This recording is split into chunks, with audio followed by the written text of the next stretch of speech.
I am joined by Michael Collins, who flew on Gemini 10 and Apollo 11. Thank you so much for talking with us today. Thank you. Delighted to be here.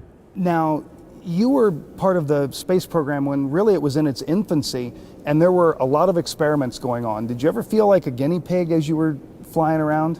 Oh, frequently, yes. Because, of course, guinea pigs are always getting injected and subjecting themselves to the latest medical advances. And we had a fairly strong, but fortunately a very friendly and competent medical component to our training. What did we learn from that helps us now with long-term space flight?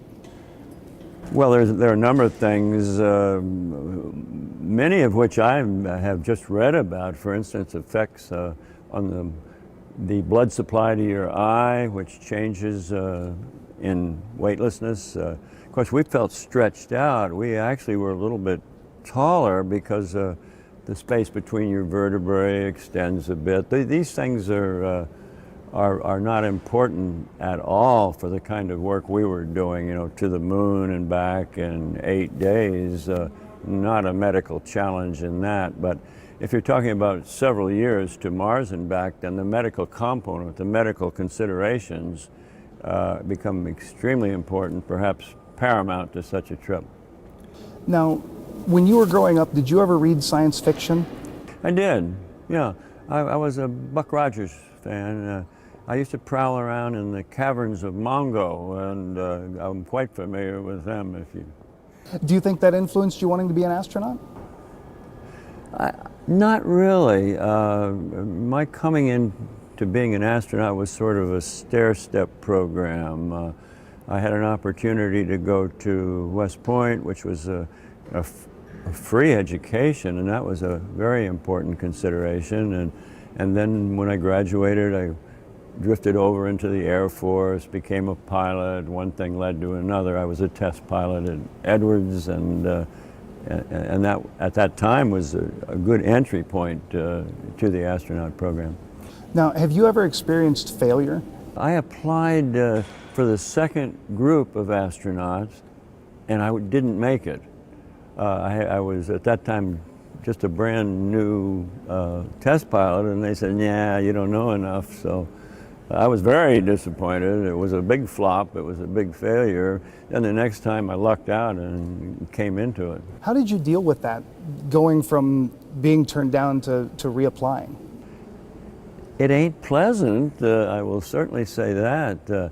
No, but you try to analyze what they liked about you, what they didn't like about you, and if you could do anything about the parts that they didn't like, well, you gave that a lot of thought. What was your favorite part of the trip to the moon and back?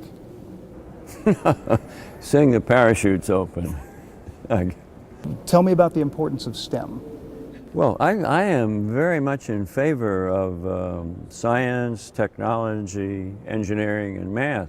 But I think that's a rather incomplete description of what should be STEAM, S-T-E-E-M, with the emphasis on English. Perhaps I've known too many inarticulate engineers in my time, but I think a firm background in English is important no matter what particular career field you're in.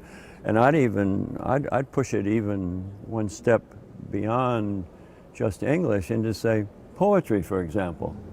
I like so much poetry. John Milton comes to mind. Paradise Lost, you know it? You know the plot?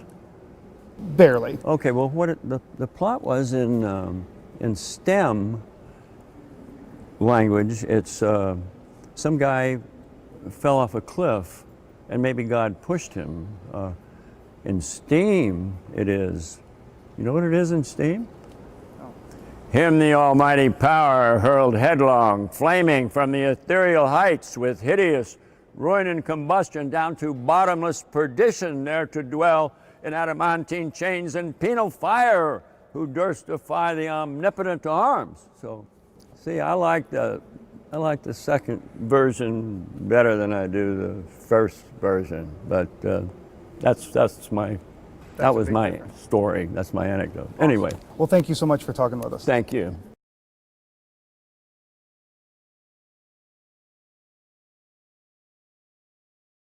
Hi, I'm Beth Wilson. I'm one of the hosts of STEM in 30, a TV show produced here at the National Air and Space Museum. Today I am joined by Apollo 11 astronaut Michael Collins. Thank you so much for being here today. Beth, thank you so much for having me.